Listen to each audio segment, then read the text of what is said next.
Welcome to the fifth annual SIU Day of Giving. This is an outstanding opportunity for all SIU alumni and friends to support our incredible faculty, staff, and students. I'm Mike Moore, Director of Development for the College of Liberal Arts. With me is Dean Andrew Balkansky, who will share some of the good things that are happening in the college and talk about opportunities for you to provide support. Welcome, Dean Balkansky. Thanks, Mike. Good afternoon, everybody. Dean, the past 12 months have been incredibly challenging. How has your faculty responded to continue to advance the mission to provide a quality educational experience for our students? Well, thanks for the question, Mike. It's not surprising to anyone out there, I'm sure, that we are in a challenging time. Uh, it's underscored as much as anything that our students have their own private lives, our instructional staff have their own private lives and concerns, and it's just brought to the forefront how much we really need each other, and just to be aware of everyone's situation during this pandemic. We've adapted. We've been using technology to deliver classes. We have this model now that's some face to face going on, and if that's your best learning modality, you can do that and do it safely. We also have various online options, and most of our students are taking either fully online or a hybrid, some online, some in person in a given week. And so that's really what we've done to address teaching anyway, the teaching part of our mission during the pandemic. So there are options out there, and we've kept it going. I mean, that's really the bottom line. We've kept it going. Well, we talk a lot about the delivery of the educational experience, but there's a human element that goes into this too. So, how have we been able to keep connected with with your staff and your faculty, and keep them involved and moving forward? How does that occur? Well, we can't meet face to face. I mean, that's a real impediment. There's a lot of email, obviously, a lot of Zoom meetings. I was in a Zoom meeting, twice already today for, with quite a lot of variety of people that are in these meetings, and it's just creative use of technology and just being available. A lot of us are at home a lot of the time, but we're available all the time. And what I've really found is that if a problem arises, a student has an issue, there's a whole team that just jumps on that situation instantaneously. And that's where technology comes in. We're texting a lot, we're emailing a lot, we're having the Zoom meetings. The communication is good. That part of it's been good. And if anything, post pandemic, I hope we can maintain some of the things we've learned, both in terms of the classroom pedagogy, but also just our work lives and how connected we now are and how quickly we respond to problems when they occur. That's that really does make sense. And as we move forward, we probably are going to have to consider new ways because we won't be back to normal as people would like. But a question I have is, more and more universities are expanding their online and their virtual programs. We see commercials all the time for that school up in the Northeast that drives the bus around the country. I mean, do you see any value in SIU and in general, and maybe liberal arts in particular, going down that path? Well, we've had online for a long time in terms of our course delivery as one of the modalities, and of course, with the pandemic, that's intensified. I think post pandemic, it's anybody's guess what life will be like, but probably it's not back to business as usual or back to what we thought was normal. And I think part of the future is a lot more online course offerings, not in exclusion of face-to-face or laboratory-based or any other kind of more traditional modality, but as an option, especially for students that are working, often multiple jobs, want to get an extra class in so they can move toward their degree a little quicker. Taking one class perhaps online in addition to others that you're taking face-to-face, that really helps get people moving forward. Well, one question I asked this of Eric Lenz when I was on with the arts, and we talked about how he's able to deliver individual, instruction in music, which generally is a face to face. proposition. How is for some of our other disciplines, such as archaeology, or where you're out in the field and you want to get and dig? I mean, how are we able to deliver that? Is that during these times? All right, that's a little bit more frustrating. There are certain, disciplines. Arts are one. You mentioned archaeology, which happens to be my own discipline. These are not just traditionally, but probably best, delivered in a face-to-face, real life setting. And we've had to innovate there too. Our I'm thinking of one project that's being directed by our own Mark Wagner, who was in charge of the Center for Archaeological Investigations. He and a number of students are working on a new, online form of learning about excavation, having an excavation experience where you, in this online environment, you kind of have a virtual dig and you make choices just like real archaeologists have to do when they're in the field. And I've sat in on some of the sessions when they're developing it, and I have to say it's fun. It's not, in the long run, a substitute, Well, but it's still fun. well, Dean Balkansky, if I interrupt you, we've got a video, I think, which addresses some of that in the virtual world, and Pinckney Benedict has put a little video together for us to explore that.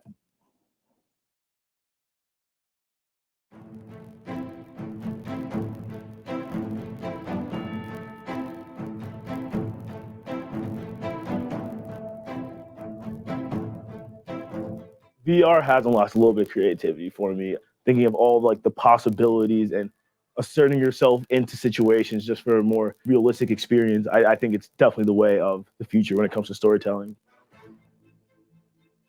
Working in virtual reality in the fiction program has been a really rewarding experience to like see the different outlets like Tavori and Unity. Like your story in your head is like one image, but then translating it, like making it something tangible is something else. I mainly work with an app called Tilt Brush. Basically, it's painting in space. Instead of a canvas or any kind of traditional form of media, I can use the full area, the whole room. I've gotten to experience a lot of different things that you normally wouldn't get to. I've got to be under the sea, and I'm in the medical field, and using VR to use practices for dentistry, you're able to really focus on how you can interpret that in VR. A lot of people don't realize what you can do with VR. I think a lot of people think that it's games and that it's only games. So like medical students, when I finally get to the app in the lab, for example, where they can do the body scan and they can do cross sections of different parts of the body and they can manipulate the body. Medical students go wild. They're like, oh, now I get it. Now I see like what this can do.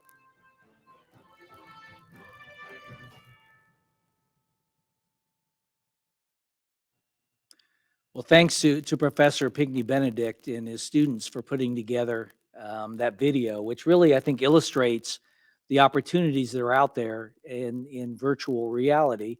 Really, what he works on, what his main purpose in this is to come up with a new way of creative writing. And what's really amazing about this project is all of you out there, anyone who's interested in this and goes to siuday.siu.edu, you can support this program, and it doesn't take a huge gift to provide value. The one thing I wanted to really to sort of talk about was talking with Pinckney. The only thing that limits the size of the students involved in his program is how many, for example, pair of goggles he's able to provide. It takes $299 to purchase a set of goggles. So every $50 gift, $100 gift goes a long way, and it positively impacts our student population. Would you agree with that? Yes, I would, and I really enjoyed the video we just saw. It's not like English courses when you and I went to school, and I'm kind of jealous. I wish I could get in the classroom and do this. And you put those goggles on, you really are in another world. Well, when I met with Pinckney and he was describing this project, um, I basically asked him. He was talking about creative writing and how this would work, and he had to explain it to me 3 times because I couldn't understand what happened to the pen and the paper. But as he explains, fiction in today is got to do more with virtual, with all the different movies you see on TV now.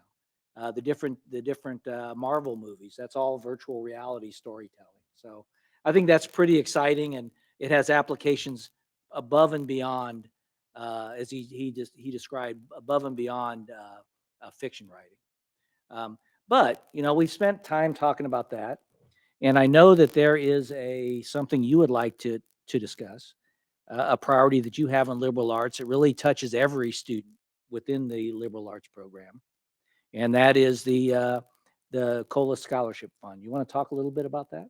Yeah, I'm happy to do that, and thanks for the opportunity, Mike. The scholarship fund, which in current pandemic conditions has in some instances become an emergency fund, has been utterly crucial to keeping our students enrolled and moving forward.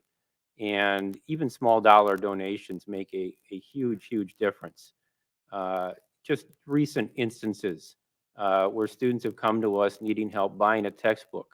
I can think of someone who is going to be a future Spanish teacher, needed a $300 textbook, an access code for some online materials, and that's not unusual. Textbooks are really, really expensive, and we've got students who have to make choices every month. Do I pay the rent or do I buy a textbook? Do I buy textbooks for these 3 classes and not the 4th class I'm taking? That's a real problem, and to help our students progress through their programs and graduate in a timely manner, we can provide little assistance like that for them here and there, and a little bit goes a long way. Another example comes to mind immediately. Like a lot of our students, we had a first in family, first generation in college individual who was going to graduate it and couldn't quite afford the regalia. Well, we got the person the rental for the regalia so they could, walk at graduation in front of their entire family. And it's things like that that are just small touches here and there that make a big, big difference for our students. And your assistance there I know where that money goes, and it helps real people out there. And there are a lot of students in need, Mike. Well, you're exactly right. As you know, we did at the very beginning of the pandemic. We did a Saluki Cares fundraising project here at the foundation, which was very successful. And it just adds to what you're doing, and what you make available through the scholarship fund. Just adds to that, because we do have many students that do have those needs that aren't always you can't always find in a FAFSA form, or in a student loan program. So what I'd like to do is that, I think that, as we've discussed, liberal arts in some parts of the country, liberal arts is sort of under attack. I'm reading all the time about, I think Wright State University just dropped their entire humanities program. I may be wrong, but I think that's what happened. So in the last few minutes, 4 or 5 minutes that we have, what is the value of liberal arts? I mean, what does liberal arts bring to SIU that makes it imperative that we continue to support it? Well, Mike, you're putting me on the spot here, but I'll take a shot at it. I mean, we are in challenging times. There's no question about it. And what you say is true. Uh, what I would say, first and foremost, is that for every student at SIU, whether you're in our college or not, majoring in one of our programs or not, everybody comes through our liberal arts programs if for no other reason than their involvement in the core curriculum. And that's an absolutely crucial part of any education. And oftentimes students, when they think about the fun classes they took, more often than not, they're in the liberal arts departments.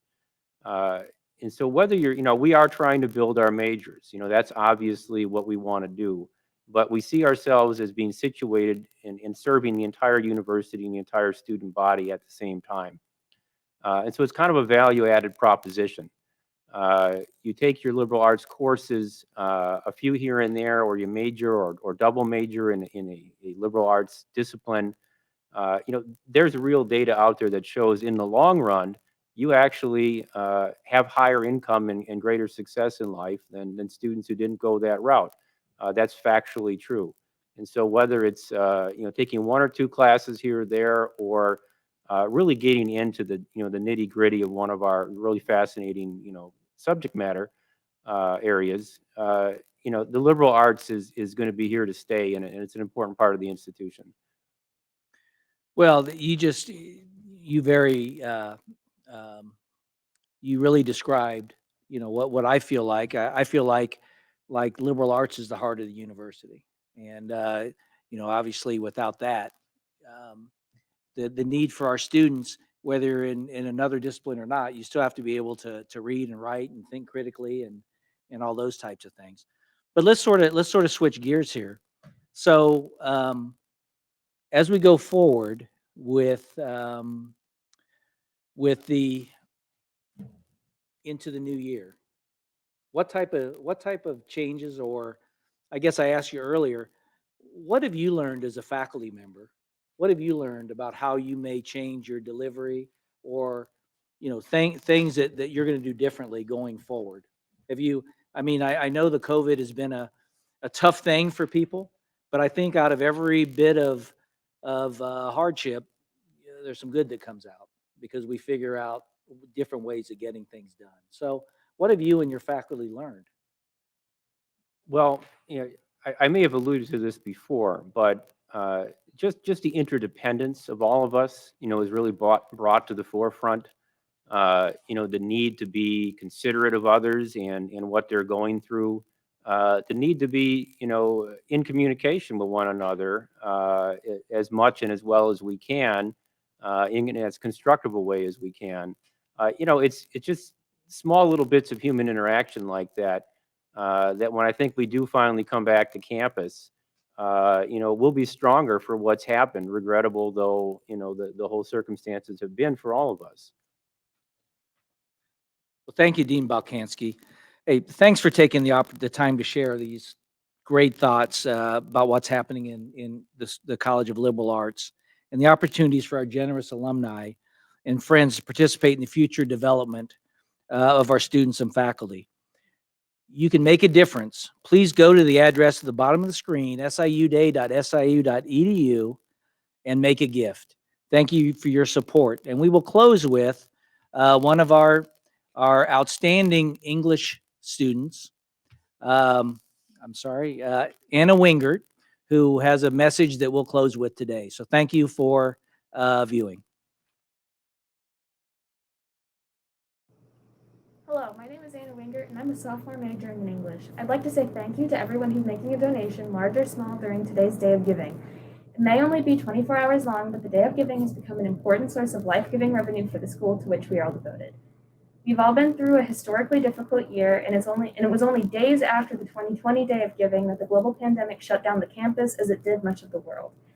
The difficulties faced by higher education before the pandemic intensified significantly, and many new challenges arose.